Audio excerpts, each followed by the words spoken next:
What's up, ladies and gentlemen? ChuckfinleLP Play Crash Bash Part 10. We are here in Part 5, or Warp 5, and we are now going after the. We're going to do the levels here and the relics and everything for these levels that we've unlocked. Splash Dash, Drag and Drop, and Mallet Mash. Splash Dash is the third dash race. Same thing here as the others, except we get to jump to avoid the jump.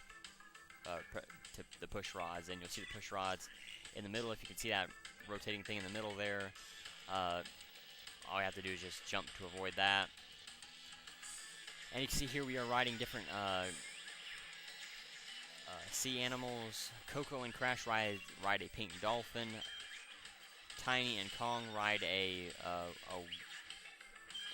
believe that's a whale, or well, of course it's a whale, but I'm not sure if it's a particular type of whale. Cortex and Brio ride a shark, and Dingo and Rillaroo ride a swordfish. Now you can boost everything's the same, like control-wise. The animals move the same. There is no speed advantage to being one size character or whatever. It's just all, whoever. It doesn't matter. It's just like all the other dash races. And the push rods in the middle do add a bit of difficulty to it, because as you can see, they come out in random patterns. Sometimes you'll start with all of them coming out at once. Sometimes you only have one come out. Sometimes you'll have two come out. It's as I said, random. You want to be careful, because sometimes they will actually come out and push you off, and you want to be very careful about that. And you want to be careful while boosting, because they can very easily end up ruining a boost if you're not careful. They'll come out, you're not expecting them to come out, and then they'll just end up slowing you down or wasting a whole bunch of your boost bar. So you definitely want to always be careful and watch out for that. If you can do what I'm doing, you can see I'm kind of timing my jumps to jump over the bars while I'm boosting. That will actually help you out, save you quite a bit of boost, and because when you jump, while boosting, you actually go faster than if you're on the ground, and that will actually help you move faster. And if you can time that right, you can actually get around here pretty quickly. The acceleration thing is still there, and they still can gain a lap on you at the start. Again, a glitch. I don't know why. I should have boosted.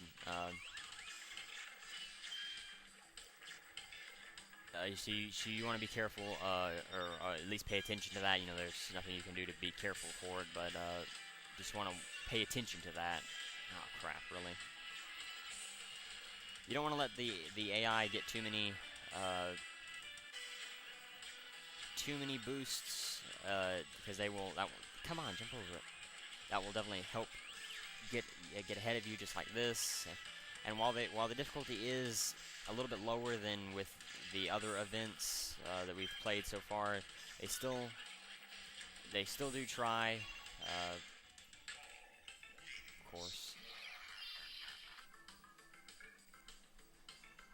That stinks. That just increases the time for no reason. But anyway, so come on. You do want to be careful, because it seems like you can get caught on this middle thing a lot easier than if you than on other tracks. Again, there, if you notice, I did get stuck there. You want to be, as I've said before, you want to be careful about that. I'm not sure, but I think maybe a reason for different characters for these types of events is the bigger the character, maybe the higher chance of knocking someone off without having a boost is. You can notice sometimes if you kind of pin someone against the inside wall, you can sometimes make them spin out. Like Kong just did. I was just running into. I was actually boosting into him, and he made me flip out and hit. I know that may be the advantage, but the boost I have noticed it doesn't work quite as well with the bigger characters because it's a slower takeoff than with a fast character. With a fast character, or a smaller character, you just go immediately. But with a big character, you kind of lurch forward and then you go, so you slow down for about half a second, and that can sometimes make a difference when you are doing a race. Of course, there is a little bit of a lurch for all the characters, but for the bigger characters, especially Kong and Tiny, those are the ones that I really noticed it on.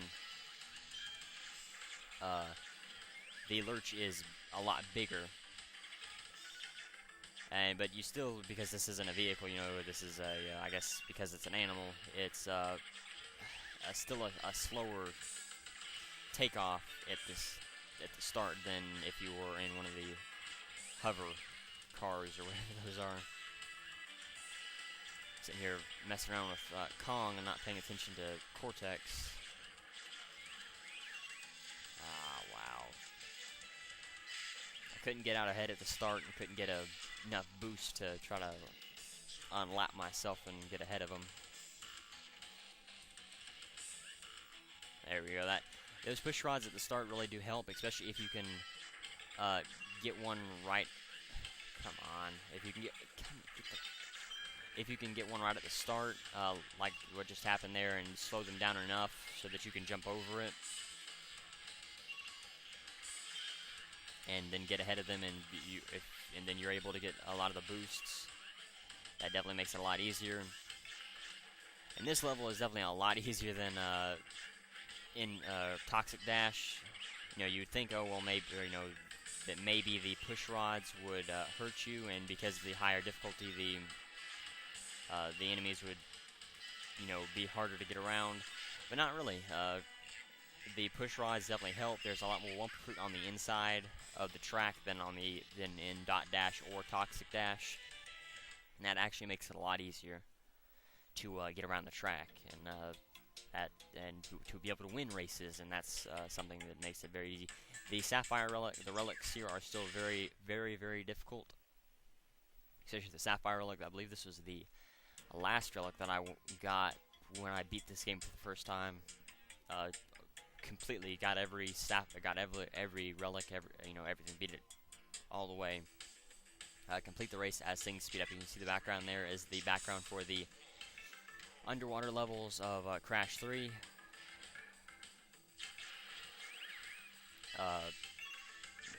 Level 2 and 12. And you can see what things mean by speed up.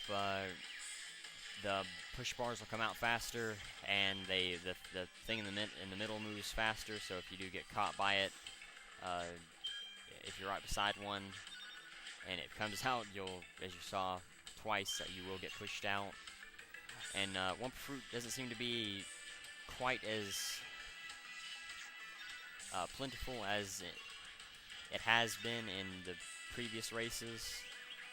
I'm not sure if that has something to do with it being a crystal or the difficulty or whatever, but it's just something that I have noticed. Sadly, I won't get this one, but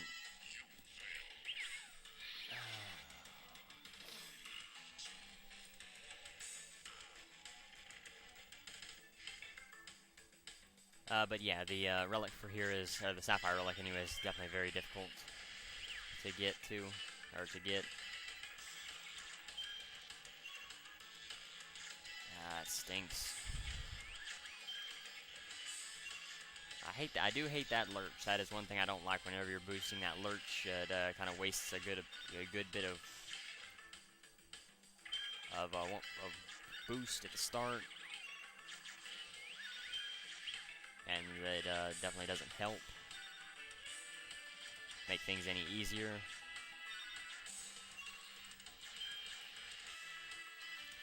As long as I don't get knocked off, I should get it. There we go. Okay. Cut a little bit too close still, but I'm happy for the win.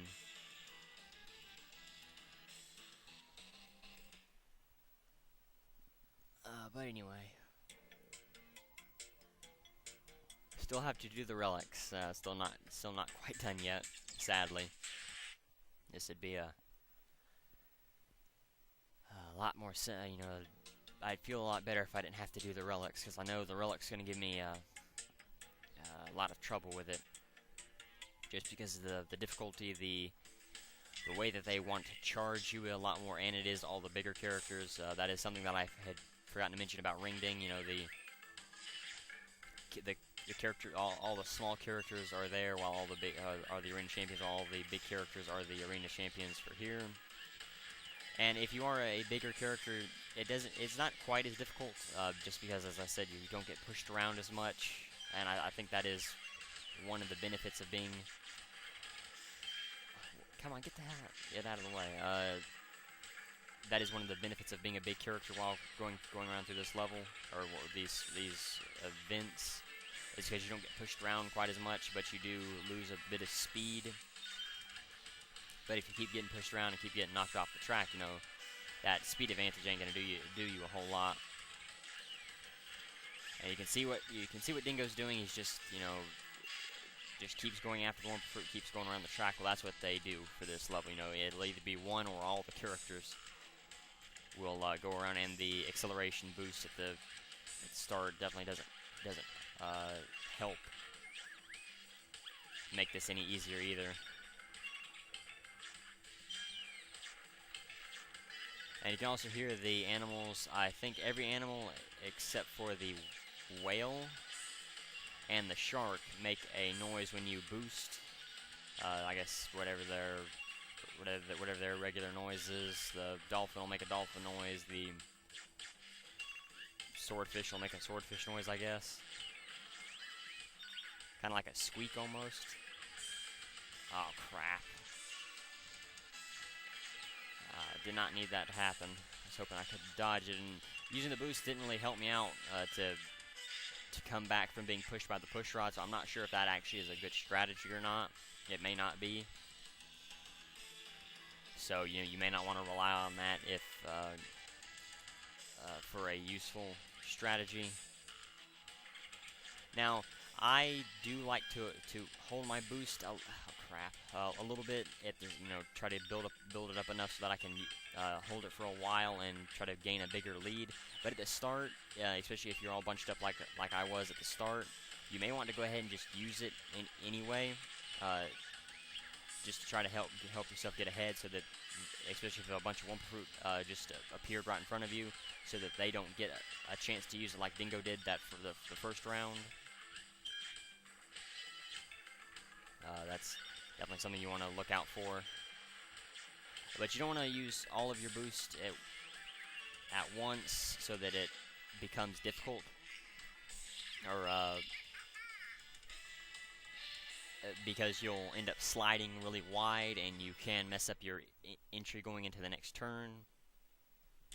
And that can sometimes mess you up, especially if one of the other characters are coming up behind you pretty fast, and you just want to be careful for that. But anyway, so now we go to drag and drop. This is one of the this is my least favorite Medieval Mayhem game. Out of all of them, I don't care for this one at all. Okay, objective: score by hitting the target. You see the target in the background, kind of where underneath the rules name there in between the two trophies. With the jewel, win by being the player with the highest score when time runs out. Press square for slide attack. Press square to shoot a jewel. Press and hold button to shoot further. Click the jewels to shoot at the target. First, you'll see the blue or the green and purple jewels will be at the start. And then I think after with 45 seconds left to go, the blue jewel will appear, and you can see what you have to do is just stay at the back. You can shoot from anywhere. You can see 1, 2, 3, and 5 points. That's how many points you get if you stand in those marked areas. But I find that it's best if you just wait. You stay in the back and do 5s, just because you can gain a lot more points that way. You see, I already have 20, while they're still lower. or they're still. Well, I guess Rillaroos the first one that they broke 15, and I already have 30. And it's not too difficult to rack up a whole bunch of points really quickly, but you just it's kind of random how the AI characters will fight you for the jewel. Sometimes they'll, especially as we with the sapphire and gold relics, they'll fight you a lot more for it, and they'll go after the 5s a lot more. So you can't just can't say, well, this is how it's going to be every event that you play in Drag and Drop, because it won't. I've actually had times where it's been very difficult for me to get above 20 just because they kept fighting me for the jewel. Highest amount of points I ever got was 80. Least amount of points that I got to win was, I think, 27. To be honest, just because everyone kept fighting each other for the jewels. No one was ever scoring any points, and I couldn't score any points any other way. Now, I believe the colors of these dragons are the same colors as the hover ships in the dash races. I'm pretty sure that these are the same colors. You can see the different colors. Crashes is blue, and then the others are different shades of I guess yellow and brown. This is the trophy, so the difficulty will be a little bit lower. They will fight each other for the jewels a lot more, as I've said before. And you don't have to keep scoring points continuously like I do. Again, kind of like with Ring Ding, if you score a whole bunch of points early on, you don't really have to worry all that much. If you miss, you've seen me miss a couple times because I keep overshooting it. But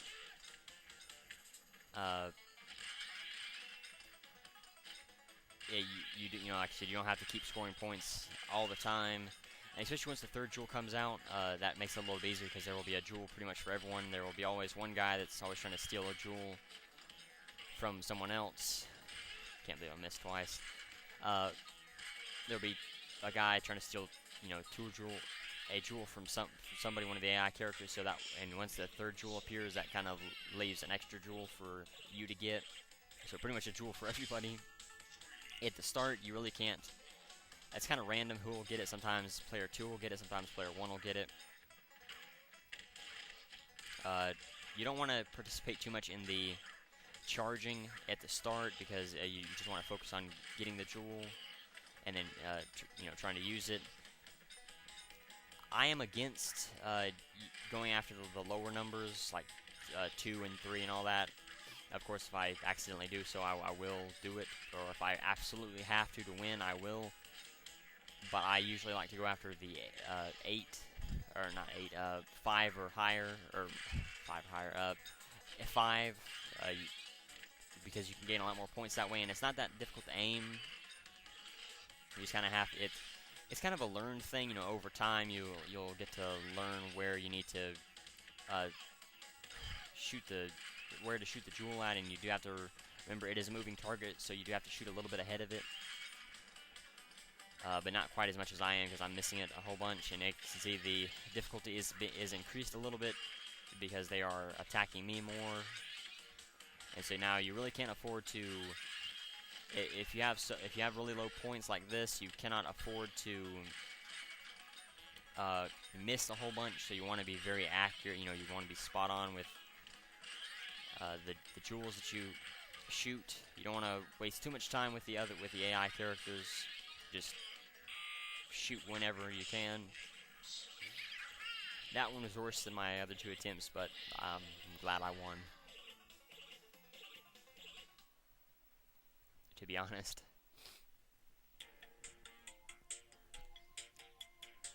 But anyway, so we still have to do the gem and the crystal and all that, sadly, but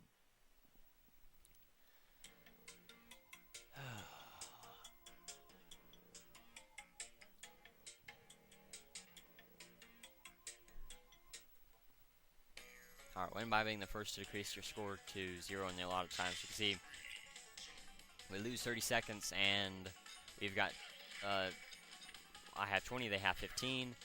This can actually be over very quickly if you just stay in the back, because the jewel usually ends up in the in the back. It doesn't matter where they shoot it from. You don't want to miss, though. That is something that you definitely do not want to do, especially if they try to go after 5s, because more often than not, they will try to go after 5s, and, you know, they get a couple 5s, and then, you know, all of a sudden you'll realize, oh, well, crap, you know, I just failed. The blue jewel should appear with, to be honest, I'm not sure when the blue jewel usually appears. It's probably with 15 seconds to go. Yeah, okay, 16 seconds. There we go. Okay. Oh wow, I didn't realize Uluru was so low. It's just, you know, you have to pay attention to that stuff. All of a sudden, like I said, you know, if you're not paying attention, someone keeps scoring a bunch of 5s, and all of a sudden you fail. You know, like, well, what? And then you look around and say, oh yeah, Uluru. But anyway, now this one's gonna be harder because the marks on the ground are gonna be lit up, and you are gonna have to shoot the jewels from those lit up areas. You can only score from inside the flashing zone. So you can see here, the only areas that will be flashing will be the 2, 3, and the 5.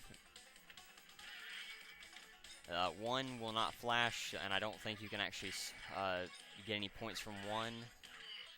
And the flashing will be random, you know, so it won't go from 5, 2, 3, or 5. It won't go from 5, 2, and then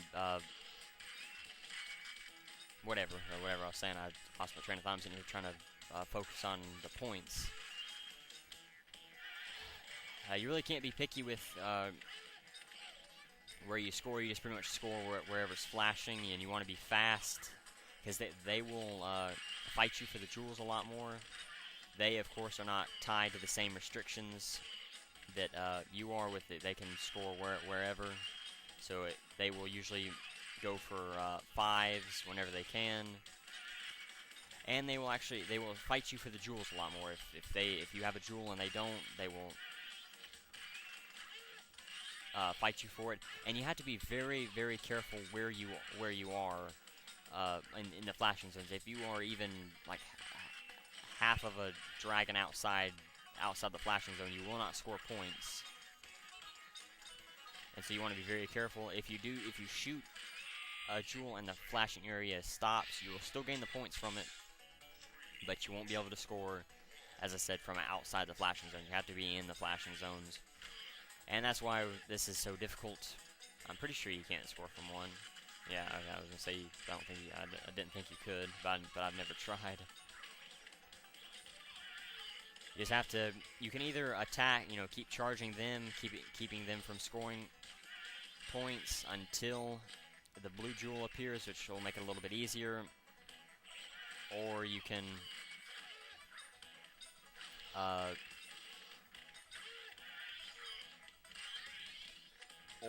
just try to score a whole bunch of points anyway, like I'm trying to do. I find that it's easier to actually keep attacking them until the blue jewel appears, and that will give them a jewel, an extra jewel to go after, and then you can just keep going after whichever point you can. This will be a little bit easier. I'm not going to say that I have it just yet. I won't, because they can very easily wind up scoring quite a bit of points at the final few seconds, but I don't think they should be able to get ahead of me. I don't think there's enough time, especially because they're always fighting each other. Oh, there we go. That's kind of really what you have to do. Just keep fighting them at the start. Score points whenever you can. Don't waste time on the low points, at least at the start. Fight them. Make sure that they don't score points. If you get an opening to score a 5, do it. But then wait until the blue jewel to actually try to go on the offensive and just keep scoring points over and over. And that's when you can just kind of say, okay, well, whichever's flashing, just go for it. 5s you can hit about twice. I think every one you can hit it like twice. Maybe the other ones you can hit 3 times, but For the most part, you know, oh crap. But for the most part, you know, you just you can get about two jewel strikes out of each flashing area if you're fast enough. And that's really a good strategy to apply to everywhere. You know, just keep charging, keeping everyone from scoring points. Score points whenever you can. Don't waste time with anything lower than a, you know, with anything lower than a 5 at the start. Just keep charging into them. Play their game. You know, fight them for everything. You know, try to keep them from scoring 5s, because that's what they will like to do a lot more often than while there's only 2 jewels lying around. Just fight them for you know, for jewels. But it's actually a good idea to just stay in the back, because if you've noticed, the jewels tend to fly back here. But you just can't sit on a time, because they will score. You know, even if it's a low point, they will still score, and you can't just sit around doing nothing. You have to keep scoring. You know, you have to keep scoring points. I should have it, but you can see Coco and Cortex have 31, so that, you know, that just kind of goes to show you can't assume that you have anything until the clock's over. I didn't mean to go for a 1. It charged me when I had the jewel. Ah, crap. You have to be careful not to miss the jewel if you do charge after it. That is definitely something that you want to be very careful of. And as you can see here, as I said, the dragon colors are the same as their hover, or as their dash vehicle hover. There's their dash colors, and so that, you know, if you were curious what the other characters' colors were, Brio's is like a light blue, Coco's is pink. Sitting here, I'm trying to score points instead of actually attacking them, paying attention to where their points are and all that, but doesn't really do me a whole lot of good just to keep attacking them, especially since I have so low points. You know, they can very easily get ahead of me if I'm not careful. More often, you know, usually they will go after a 3 than keep trying to go after 5, just because it's a lot easier to go after than continuously going after 3s. You can see Coco, she's continuously going after 3 or 5s, and so that's the one you would want to attack. I'll take it. It's still a little bit low to be very comfortable, but I'll take it. Anyway.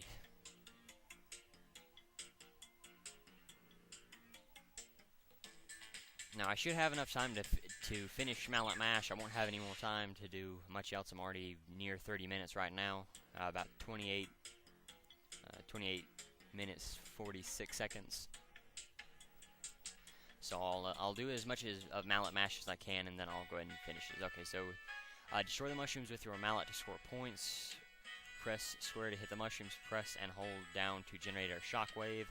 Collect power-ups from inside the special crates. Collect speedy boots to move faster. Collect extra power shockwave. Hit mushrooms to score points. Score more points when the mushroom is shaking. And the mushrooms will go through 3 different stages. They'll be normal. Those mushrooms are worth 1 point.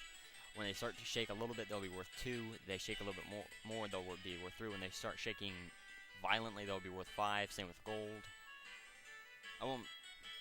No, it's if the red mushrooms are normal, they'll be 2, then 3, then 5. Gold mushrooms are 10, 15, and 20. And I'll point that out once we get to it. Now, a benefit of being a little character here is you swing faster and you move faster.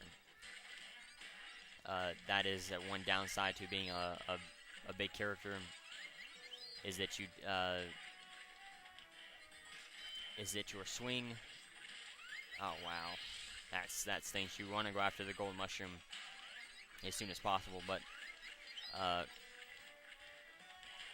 yeah, the big people swings are slower, and they don't move quite as fast.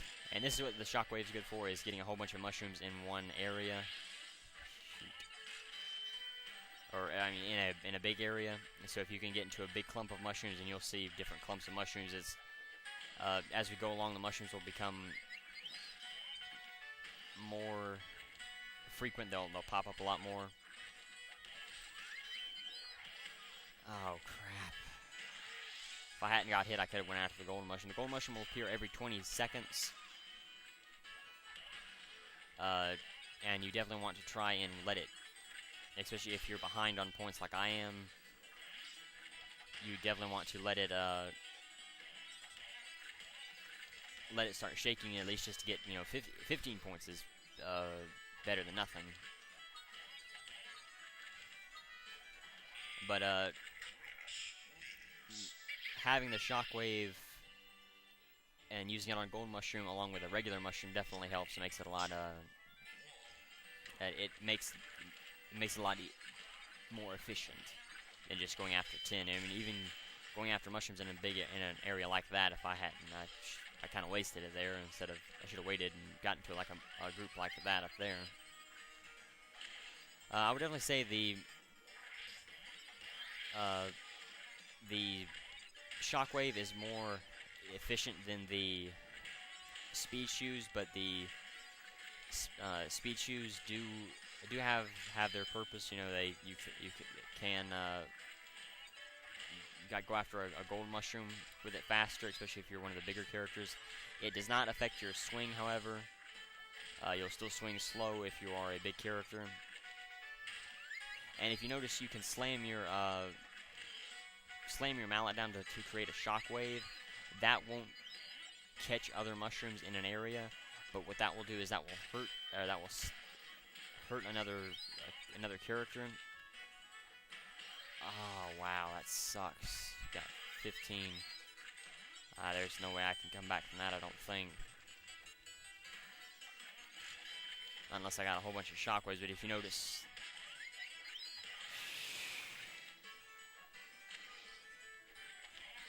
Cortex is really the best player to be here just because of how small he is, but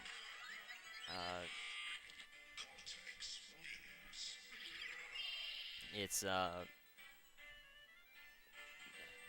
Brio's still pretty good here. Crash and Coco's good here, but because Cortex is so small, he is definitely a lot better.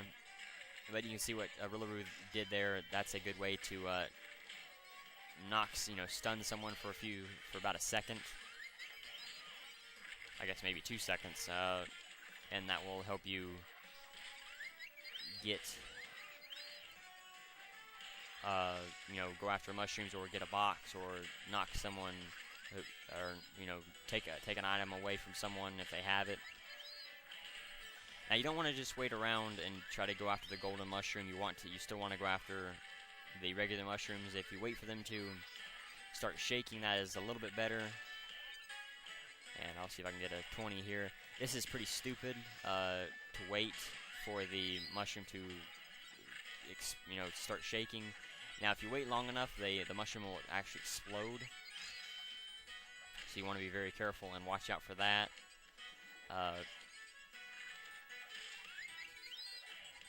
Oh crap.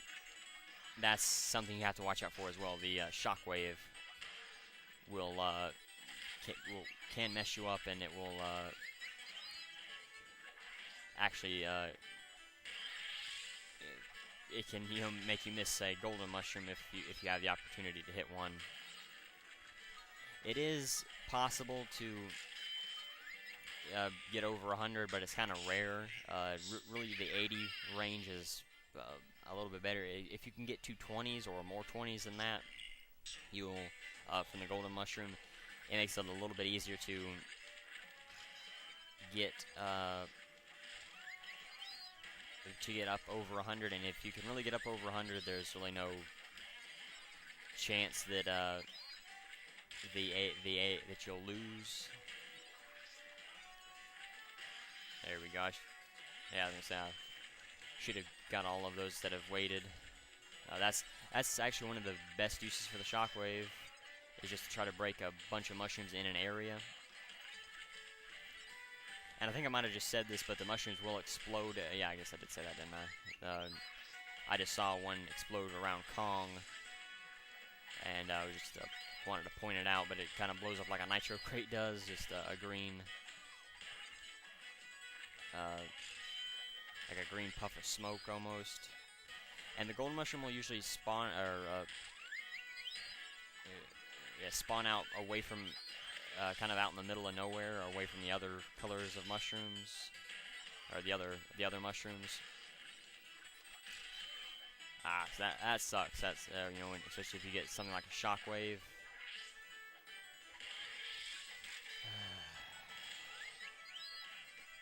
I can get over here. That's not too bad. If someone does get a gold mushroom, you can definitely come back from it by getting a big shockwave by using a shockwave and getting a whole bunch of mushrooms in an area, especially if the mushrooms are, if one of them or two of them are shaking, that definitely helps. Helps out quite a bit, actually. But anyway, so I hate to do it right now, but I'm going to go ahead and end the video here because I'm going to have to look up some trivia for the levels, and I'm almost out of hard drive space again, so I'm going to go ahead and do that really quickly. And we'll just we'll start with Splash Dash. Let's see. Alright.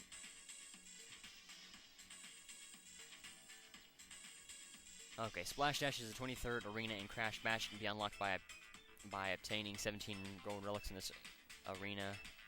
You'll use the sea creatures to race. Crash and Coco ride a pink dolphin. Cortex and Embryo ride a robot fish. Tiny and Koala Kong ride a killer whale. Dingo and Uluru ride a blue swordfish. All players start with 10 laps, sometimes at the center of the arena.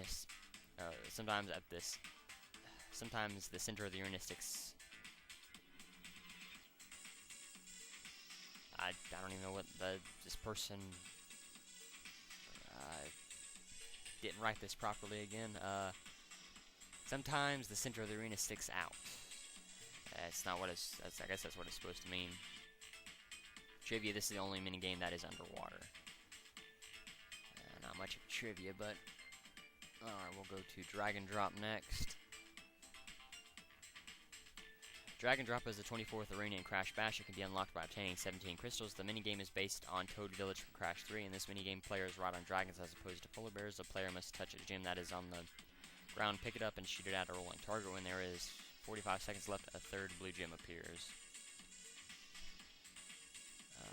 No trivia for this level, so we'll go to Mallet Mash.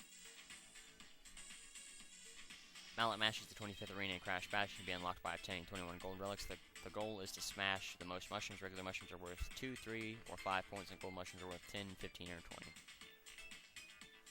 No trivia for this one as well, so thank you for watching. The challenge of the video is how many points did I gain off of the normal mushrooms in all 4 rounds during Mallet Mash. Thank you for watching. In part 11, we'll finish Mallet Mash, and then we'll go on to Swamp Fox and Keg Kaboom, and then we should unlock Dainty's Dash after beating Keg Kaboom. So thank you for watching. Until next time.